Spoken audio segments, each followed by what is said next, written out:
Ignacio, thanks for having us. Thank you very much for being in Madrid today. Yeah, lovely weather. Well, listen, I want to first begin by just having you say a few words about Iberdrola, even though people may know, but not everyone knows. What is Iberdrola? When was it started? And where it is today as a company? Well, we are a company first 120 years old. We have a big difference with another utilities. We've been always private owned, never state owned. Most of the utilities background is been already state owned and afterward have been privatized. In our case, since we've been founded in 1903, we've been always private owned. So for us, it's very important. All the things related with shareholders. So what that means in terms of giving a proper dividend, to make already a sustainable dividend, and I think to deliver what we are already promising. During these 120 years, I think we've been evolving very much. We initially been born as a hydroelectric power plant. My grandfather was already one of those. We make a small hydroelectric power plant, which now belongs to ourselves, but some of my members of my work, his grandfather was with the same thing. So I think we've been already a company. With the second point, we are is important for us. Is we are the result of mergers. Okay. So we are already, all our track record is merger. The third one is that we've been always very much related with, let's say, sustainable sources. Okay. And we, in the moment, the coal was already the most important raw material for power generation. We've been moving more into hydroelectric, and afterwards we move for a bit as well even to nuclear. But that's why when I came to the company 22 years ago, it was not difficult for me to say that we decide to close our existing coal power plant and all our coal power plant and to focus in renewables and to focus in grid in this one. We've been always vertically integrated. So I think from the very beginning, we own the power generation, we own the transmission, we own the distribution. So always has been our stuff because it's part of this private owned, let's say, character. So we need already to deliver service to the customers. We need all the means for providing service to the customers. Interesting. You mentioned 22 years ago, Iberdrola is all over the world, right? You're a global company, multinational company. What does the Iberdrola brand mean to you as a leader after 22 years? Well, first, Iberdrola is nice because it's precisely Iberdrola name is the result of a merger of Hidroeléctrica Española and Iberdrola. The merger makes already the conclusion of that one. So what that means for me. So this company was for almost 100 years, only in a Spanish company. In fact, when I got into the company, 99% of our business were already Spanish. In this moment, Spain represents less than 1/3. 2/3 is our own. So what that means sustainability, means already credibility in delivering what we promise, means already a good relation with shareholders and with the stakeholders, means already focus in giving a good service to the citizens we serve. We serve more than 100 million people worldwide. And it means as well financial solidity. So I think when I joined the company, the model for utilities was the Enron model. Probably you remember Enron. Back in the day. So it's, they were not precisely in our direction. They said dividend has no sense. The important is growth. Don't invest in the traditional business. You have to make more involved in trading, etc., etc. We just move precisely the opposite direction. Yeah. Invest in grid, in regulated activities, invest in power generation, having financial solidity, very much control of debt, and paying a good dividend to the shareholders. That is what means. So one of the things that's important for Iberdrola, Ignacio, is innovation. And we'll talk about innovation shortly. But before we do that, the employees, you have members, you have employees all over the world, right? Talk about how do you motivate them as a leader? I mean, talk about the challenge of... So perhaps that is a question I have to pass to the employees. So I think the first point, when you are already in a company, is have a clear plan to fix what you would like to achieve. to share with them what are your thoughts, what are your ambitions, and to listen, whatever they would like to listen to say, and to share with them all those things. Those to motivate as well. If they are already succeeding in the result, they have to be already a certain return of that success. If they are not, for whatever reason, I used to say that the success is the success of the team. Okay. And the mistake is my mistakes. Okay. So they never made mistakes. I made mistakes. But I think they have already the people enough committed with the company, because they have to be sure that they will have a certain recognition if the things are going in the right direction. But for making this, they have to know what we are expecting for them. And that is what we work a lot to try to fix. I was this morning precisely looking for this year target to be both in the detail, how that fits, etc., etc.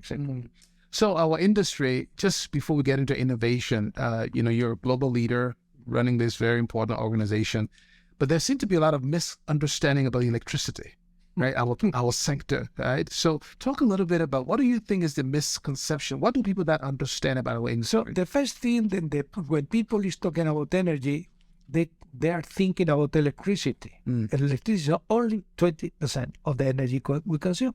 80% still is oil, gas, and coal. So the first thing is to distinguish what is electricity from energy. And electricity is a small part of that. The second thing is that probably we are a service which is 24 hours service. I think they are not. I used to say that the quality of service we can provide, or the reliability of the system is huge.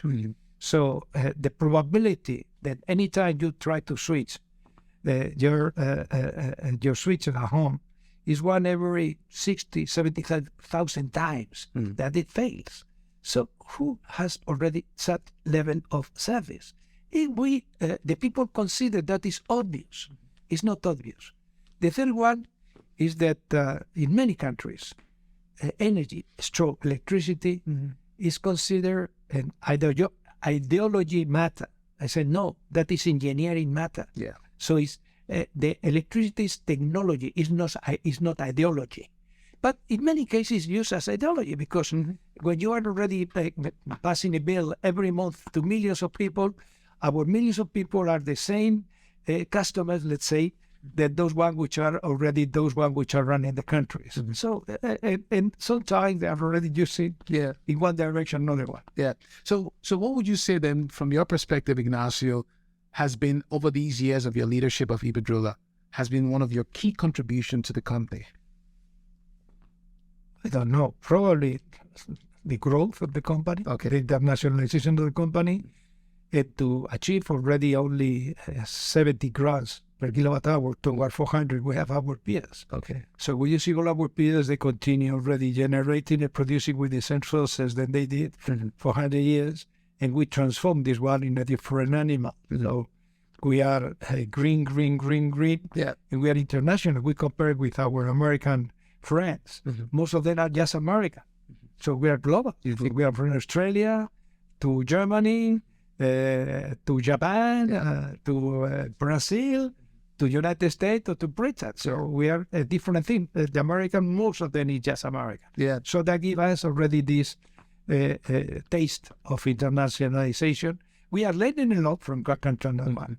We share the best practice of every country, which I think they generate a certain dynamics internally to apply the best knowledge of each of our friends and colleagues, and to make that in a manner with sustainability, environment, good return to shareholders, and solidity. So and very important. So let's talk. Deliver what we promise every time.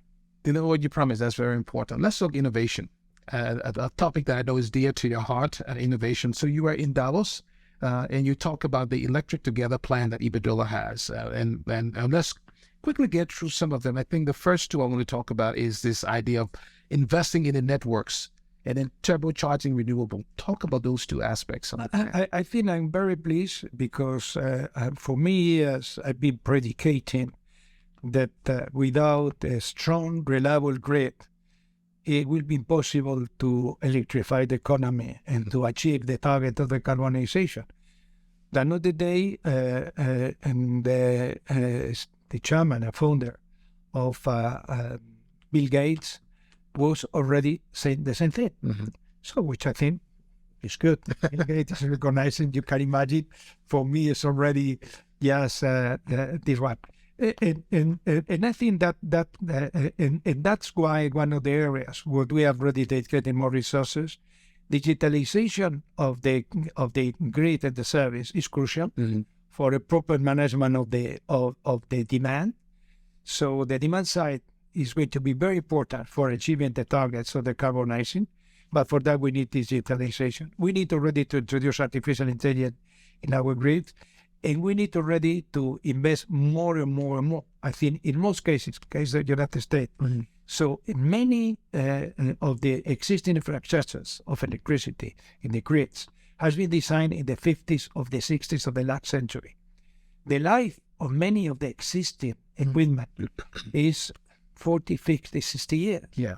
So, but more important than that, the design was made in times where the demand was very different of today's. And so I think that require big changes. I think now regulators, it's some of the state we have already present, they're starting to understand this point, and they're already just trying to help ourselves to do our job, providing the resources what we need. That we are ready to put, but they need to approve. The second, so that one is very important. This one, all these R&D expenditure. This one, we have already here in Spain, in Bilbao, just Smart Grid Innovation Center, but we have 60 companies working with us, looking for all those things with this.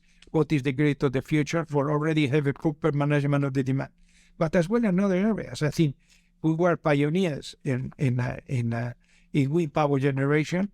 And I think many years ago, we make already a center which is close to Toledo, close to Madrid, is 50 kilometers from here, in which we can control on our fleet of more than 10,000 or 12,000 turbines worldwide from a single center, using all technologies which today exist. And that gave us a very good example of what can be made for increasing the energy efficiency in all levels. Two other aspects of the plan I like about Iberdrola is that you always like to be ahead of the pack. Hydrogen, right? So hydrogen is an important part of the 5 pillars of the strategy. Talk about your hydrogen investments. Why do you think it's something? Well, I come in today to Brussels. Tomorrow we have a meeting with the President of the European Commission, with Timmermans, precisely to talk about green hydrogen. And the chairman of the European Green Hydrogen Platform, whatever. So, and what that means. So, hydrogen is electricity, renewable electricity in the form of gas. So, I think those who are talking green hydrogen solution. No, for making green hydrogen, we need to make green electricity first. So, the second thing is that so we need to facilitate all means for making enough power generation of renewables.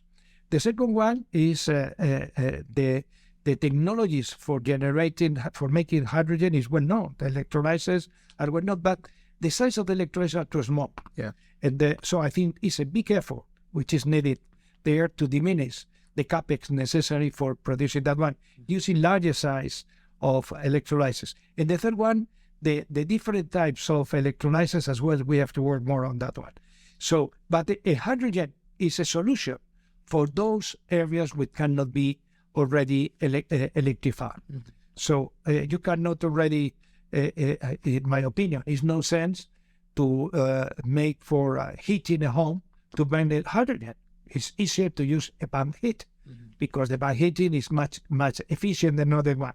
But for producing ammonia, you cannot use with electricity. You need already hydrogen. The hydrogen where today is already made with natural gas. I think you can make that with green hydrogen generated with renewable resources. So I think these areas which cannot be electrified green hydrogen is a good solution. But for other areas, which is the better solution, is to directly to use already electricity without transforming the electricity into hydrogen, the hydrogen and electricity gain for making that one. So, or to burn the hydrogen. You don't need to burn anything. You can already directly heat your homes with park heating. The last part of the plan, Ignacio, is where you talk about keeping our eyes on decarbonization or the price of decarbonization. Explain that. What do you mean? I don't know very well what you... I think we are so committed with how to transform the way in which we generate, distribute the electricity that our consumers are using. That why to burn fossil fuels once we can already use the energy that the sun, of the wind, of the hydro, of the rivers can already give to us. And I think that was our ambition for 22 years. But now, not only is an ambition, today it's cheaper. Yeah. So I think it's more efficient. Same that I mentioned to you with why to burn fossil fuels for heating, when you have already you have electricity, which is cheaper. You can use a heat pump, which is much more efficient than a boiler. Yeah. So I think that fits both things. It's better and it's more efficient. Interesting. I just want to go back. You were talking about the different regions. You talked about the U.S. and Australia, Germany, and then Great Australia. So let's talk about the U.S. specifically. I know that Iberdrola is spending a lot of focus on the U.S. and just talk about why is that an important market for you? Well, we are for 60 or 70 years. So I think when I joined this company, I think the first thing I decide is that we have to expand internationally, as I mentioned, but focus in the state. Okay. So in one state, perhaps because in my life I've been working with many American companies. The second, because it's the largest market. And the third is because I was quite surprised that the level of quality of the grids which are in the state are far from those ones we have in other countries. So we can add something to Americans on this end. And that's why we are now present in 23 states. We are already, we have the utility of New York, Connecticut, part of Massachusetts and Maine, and I hope soon as well New Mexico, part of Texas. And I think that's the point. We are already the second or the third largest in wind power generation. Also, we are pioneers in offshore. We are in this moment building the first large scale offshore wind farm in the coast of Massachusetts, which is a huge investment. So, which I hope by the end of 23, beginning of 24, will be already in service. We are spending a lot of money on that one. And I think that's it. I think it's a large country.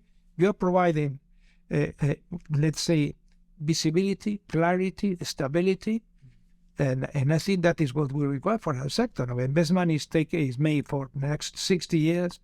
And we would like to go to countries where the regulatory framework is stable, predictable, and reliable. And the rule of law is over whatever decision. And that is what we are finding in the state. The American regulators are not very generous, I have to say. But the rest of the things are fine. Okay. No, but I think it's interesting the points you made. You talk about stability, clarity, about regulation. I was just thinking as you were talking in terms of the broader world, if you think of sub-Saharan Africa, if you could get clarity, stability, the rule of law, you could see Africa also benefit from investments from, say, companies like Iberdrola. One last point on innovation. I call this investment innovation. You announced a few days ago your partnership with Norges Bank, investing in your portfolio. Talk about that partnership and why is it important? Well, I think that is what we presented in our plan. We have a strategic plan up to 2025. We present the new business plan, the review. We are planning investment of 47 billion euros in the period, in the 23 to 25, which I think almost 40 or 45% is going to be addressed to the United States. And I think one of the things we said is that we would like to increase the level of partnership because for decarbonizing is not a question one against another. It's one beside another. So all together we can do more things. We have partnership with Norge, but we have partnership with Shell for offshore in Scotland. We have partnership with CIP in United States. We have partnership with Macquarie in Britain. Okay. We have partnerships with another funds for Germany. So I think we need to mobilize those who have already financial resources, together with our knowledge, skill, and talent on these sectors, to promote and to accelerate the decarbonization. And that is the reason what we have with Norges. Norges, a part of that, is one important shareholder of Iberdrola. But more than that, I think they have financial resources, we have knowledge of this one. And joining together, we can accelerate this one. So and that was already in our plan, and the reason of that one. Never you mentioned about R&D. We are spending last year, I think, something like $340 million in R&D. And in these areas, which I mentioned to you, we are probably one of the largest utilities investing in this one worldwide. So because we strongly believe that we need already to do the things in a better manner. So you're a global company working in different organizations, different countries, different cultures. What are some of the lessons you learn, and how do you translate from the US to Europe to Australia? How do you package the experiences from different countries and share it across the Iberdrola? Well, perhaps I'm going to tell you something easy. The responsible of operation in the United States is a Brazilian. For years, we have already people, the responsible in the state for a while was already human resources within Scottish. So we are sharing on those ones. How we make moving the people and making something we call global practice. Okay. So we have already each of the we have three businesses, which is renewable power generation, which is networks, and which is let's say services to the customer, retail service to the customers. Each of those, I think they have somebody which is exchanging this one. But the main thing is mobilizing people, moving people from part of the world. So I think the experience of the Brazilian is already being used in the state, or the experience of the offshore is some Scottish, some Spanish, so it's moving the plan. So you transfer people, so you transfer skills. The one, a part of this one, which is already the responsible, this business unit, which are already exchanging the best practice continually between the different countries where we are. So the last time you and I met was virtually at the EEI Global Electrification Forum. The next forum is taking place in April. And one of the things we'll talk about at the next forum in April is trade-offs. How do you balance the trade-offs, right? Decarbonization, affordability. Talk a little bit about what advice would you give organizations in terms of balancing the trade-offs of being able to decarbonize, but also do it in a way that is affordable for society. I'll give you our example. We close all our oil and coal power plant. And we have already invested a huge amount of money in improving our grid, in expanding our grid, in investing in renewables, in transforming our hydroelectric power plant in reversible to make pumping storage with those ones. And the company is bigger, more profitable. We provide better service to our customer. So our people is more satisfied, earning more money, and they are more developed, more knowledge. We spend 60 hours per man per annum. So I think we are much bigger. I think we are company number 25 or 27 worldwide. 20 years ago, now we are the third worldwide. So in market cap, we are the largest in Europe in market cap. We are by far the largest in Iberia. What we did, we strongly believe that decarbonizing is not going against the interests of the citizens, is not going against the interests of the shareholders, is not going against the interests of the employees.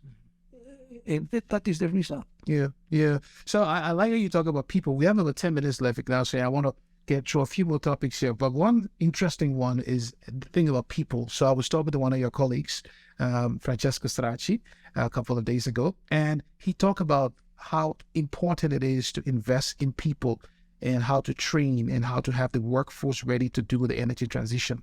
What is Iberdrola doing in terms of developing its people? So I used to say a sentence to my people. The 19th century were the century of those who we have money. the time of the economists. So 20th century was the time of the engineers. An engineer, I was born in the 20th century.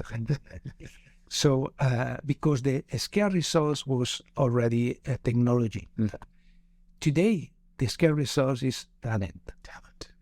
And the main thing is how to manage the talent in the different companies and how to develop talent in different companies, different business units. And I think that is, in my opinion, is crucial at those levels. That's why we've already, we spend a lot of money on that one. I'm telling you, 60 hours per employee per annum. We have a center of education here close to Madrid campus, which last year did pass through something like 13,000 people. Oh, that's so, which is a huge, it's 180,000 square meters with all kind of equipment from digitalization, from energy transformation, from whatever thing, the skills, artificial intelligence, etc., because we need already to be absolutely at the top of the knowledge. If we would like to keep and to provide already the service we would like to provide, and the never return the people is requesting more. Yeah, interesting. So talent, global presence. So at EI, we started something a few years ago called the global, it's called electricity diplomacy, where we talk about how electricity, in the spirit of Benjamin Franklin, who was an engineer himself to some extent, he was also a diplomat. Do you agree with my idea that electricity diplomacy, as a CEO, you have to be also a diplomat? I know you're involved with the United Nations, you're involved with a lot of international organizations.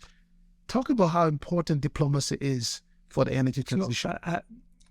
I will not use diplomacy. I think a company has to be in relation with everybody, with all kind of stakeholders. A certain legislator, an important stakeholder. A government, an important stakeholder. We are not making any policies. We are applying any policy that the governments are making in this country or this region. But we need to educate those ones. If you call it diplomacy in the sense of educating these people to avoid that they make mistakes, of course, it's diplomacy. But I come back again to my point. Electricity is not ideology, it's technology. So for those who would like to use, I already heard during many years about the energy independence. So independence is fine. Energy security? No, security is fine as well. Yeah. But I think we need to help to legislators to take decision or to make legislation or regulation within the short, medium, or long term can be affected negatively to the citizen. Yeah. Either because it's not attractive in terms of the investment required that we have to make, either because the service which is going to provide is going not to be as good that the people would like, either because the cost is going not to be as good that the people have already ready to pay. So, and I think we are not the politician.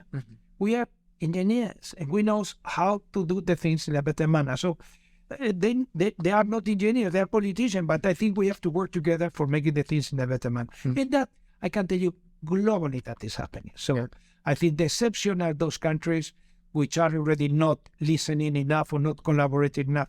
But in most countries, this collaboration exists. I think we talk, some cases we agree 100% what they're doing, some cases no, but I think they are already listening on our advice, because at then the objective has to be the same one. Yeah. You mentioned energy independence, stability, enough power for the needs the country require, sustainability, all those things, and as well to make the things in a manner with increase the competitiveness of the countries. And that is what we can provide. But I think we have to raise the money from the market. And I think because we need to convince the investors. The investors in many cases are the same electricity consumer. They're saving money. So that the money we are putting in the countries are already in a good, is going to be in a good shape. It's going not to already suffer changes or rules or whatever. Or the framework in which we have to put our investment are not already as convenient as have to be. So that's why we have to try to work together in this sense. Well, look, we're almost done here, Ignacio. Two other quick questions to wrap up here. So, You did a CNBC interview a couple of some time ago, actually, and you talked about how it was important for the U.S. and Europe to come together and work together around the clean energy future. Talk a little bit about that relationship. How important is it, and what needs to happen? Well, I think Europe has already for many years, has already made a real commitment for decarbonization. So the Paris summit was already very important step for already decarbonizing the world and for diminishing the emissions. And Europe has already leading this for many years. In United States, even initially, United States was very much in the same line. I think when we are starting the state, I have to remind that during the president of Obama was already commitment of decarbonization. He was already giving some support for investment in renewables, etc., etc. So for many years, I think in the state afterward was some changes, but the state, they continue making the same direction. So now United States is taking very seriously this point of decarbonization, providing not more facts, it's providing more stability, predictability. I think we work with the ITCs and PTCs, the tax credit, expecting the review almost in annual basis. They give a framework of the year. So that's in such a way that whatever expenditure we make for developing a project, we have already in our hands to build or not to build. It's not in our hands not to build just because they change the rules. So the rules are clear. And other areas as well for transport, etc., they are providing certain incentives for electrifying the transport, for ammonia or green hydrogen. They are providing certain incentives to make that one. And in Europe, what we've been pioneers, and we've been already subsidizing renewable from the very beginning, not through tax credit, through direct money. So now it's a bit, but I think it's no different. So America now is taking seriously decarbonization, as Europe was taking seriously in the past. And now Europe needs already to adjust our legislation for continue doing what we've been doing for many years. Yeah. It's not already, America is not our competitor, our enemy. America is our ally for decarbonizing the world. We has been that vision of Europe for many years. Yeah, interesting. We got about 3 minutes left, Ignacio, and I just want to wrap up our conversation more personally, right? And I want to just ask you 2 quick questions. The first question, what excites you about the future? Because, you listen to you, there's a compassion, there's a passion coming from you. But what really excites you about the future in front of us? Well, to achieve what we've been dreaming for years, to leave already a better planet to our children, grandchildren. So we just studied here with a couple of little girls, 10 years old. We were visiting the office and trying to motivate themselves to study already technical matters and so on. And I was saying, you need to force ourselves to protect your planet, because it's your planet, children. They are not another planet; it's their planet. And I think I would like to contribute to do all the best for already living a better world to our children and grandchildren, and at the same time to do the things in a manner with the people to work with values. Not all results are fine. You have to obtain the results based in values of hard work, honesty, efficiency, etc., etc., etc. So I think that is what is the motivation, to try to live a better world for everybody. Try to live a more just, more sustainable, more friendly.